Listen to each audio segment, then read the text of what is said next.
લોકસભામાં સંવિધાન પર બીજા દિવસે ચર્ચા। રાહુલ ગાંધીએ કહ્યું, ભાજપ 24 કલાક કરે છે સંવિધાન પર આક્રમણ। તો અનુરાગ ઠાકુર પલટવાર કરતા બોલ્યા, સંવિધાનમાં કેટલા પન્ના છે એ પણ રાહુલ ગાંધીને નથી ખબર।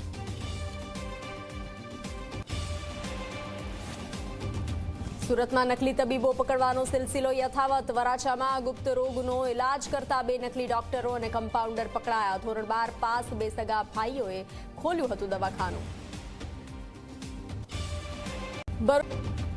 રાશન કાર્ડ ધારકો માટે મહત્વના સમાચાર। કેવાયસી નહીં કરાવ્યું હોય તો પણ મળશે અનાજ। સરકારની અન્ય યોજનાઓના લાભ પણ રહેશે ચાલુ।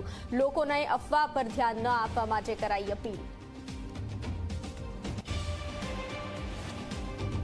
સુરતના કોટ વિસ્તારમાં સુવિધાના અભાવે લોકોની હિજરત। ભાજપના ધારાસભ્ય અરવિંદ રાણાએ ફરિયાદ સાથે મેયરને લખ્યો પત્ર। વેરો ભરવા છતાં પ્રાથમિક સુવિધા પણ ન મળતી હોવાની ફરિયાદ।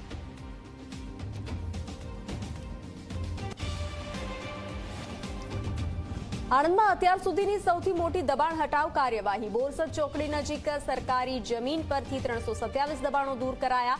દબાણ હટાવવા માટે તંત્રની 7 ટીમો લાગી કામે।